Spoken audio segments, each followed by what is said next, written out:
Praise the lord.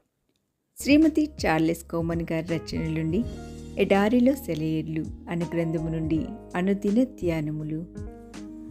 గాఢాంధకారపు లోయలో నేను సంచరించినను ఏ అపాయమునకు భయపడను. నీవు నాకు తోడే ఇందువు. నీ దుడ్డుకరియు నీ దండమును నన్ను ఆదరించును. కీర్తన గ్రంథం 23:4. గాఢాంధకారపు లోయల్లో నడవడం ఒక అద్భుతమైన అనుభవం. అలా నడవడాన్ని నేర్చుకోవడం ఒక గొప్ప కళ. అలా నడిచేటప్పుడు పగటి వెలుగులో నేర్చుకోలేని ప్రావీణ్యత పాఠాలెన్నో మనం నేర్చుకుంటాం. నైపుణ్యత కళలెన్నో మనం అభ్యసిస్తాం. మన పరిచర్యలో మునుపెన్నడూ మనం తెలుసుకోలేని వింతైన విషయాలను అక్కడ మనం తెలుసుకుంటాం. మనల్ని కాపు కాచే ఆయన దుడ్డుకర్ర, మనల్ని నడిపించే ఆయన దండము వేరెక్కడ ఆదరించినంత ఎక్కువగా అక్కడ మనల్ని ఆదరిస్తాయి. కాపరికి దగ్గరగా నడిచే గొర్రెలకు మాత్రమే ఆ దుడ్డుకర్రను గురించి, ఆ దండమును గురించి తెలుసు. గాఢాంధకారపు లోయలోకి మనం వెళ్ళినప్పుడు మనం ఆయనకు దగ్గరగా నడుస్తాం. అప్పుడు మనం ఆయన నాకు తోడే ఉండును అని కాక, నీవు నాకు తోడే ఉన్నావు అంటూ ఆయన ముఖంలోకి చూసి చిరునవ్వులు చిందిస్తూ పలుకుతాం. ఆహా, ఈ మాట ఎంత వ్యక్తిగతంగా ఉందో కదా, ఈ మాట ఎంత సన్నిహితంగా ఉందో కదా. క్రీస్తు అవసరతను మనం కనుగొనేది, ఆయన ఉపయోగం మనకు తెలిసేది గాఢాంధకారపు లోయలో మనం పడే శ్రమల్లోనే. దుఃఖకరమైన రాత్రి, అలసట గడియలు, చుట్టూ నైరాశ్యం, అయినా ప్రార్థిస్తున్న వేకువ వెలుగుల కోసం, అరుణోదయ కిరణాల కోసం.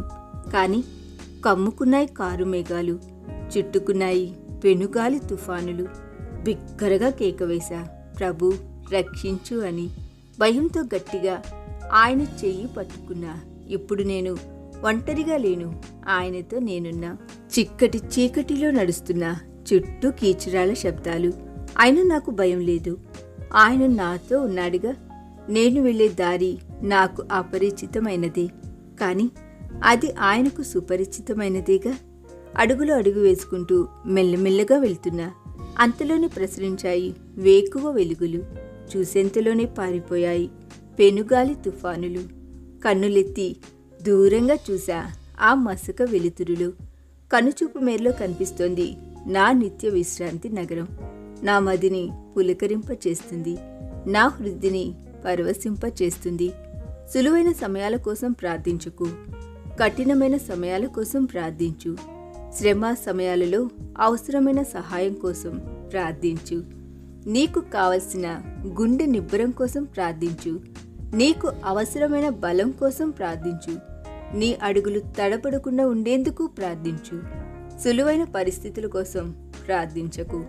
ఎలాంటి పరిస్థితినైనా ఎదుర్కొనే బలాన్ని ఇవ్వమని ప్రార్థించు. నీ శక్తికి సమానమైన శ్రమలను మాత్రమే అనుమతించమని ప్రార్థించకు. నీకెదురయ్యే శ్రమలకు సమానమైన శక్తిని నీకివ్వమని ప్రార్థించు. ఈ దిన ధ్యానము మనందరి ఆత్మీయ జీవితమునకు ఆశీర్వాదకరముగా ఉండునుగాక. ఆమేన్.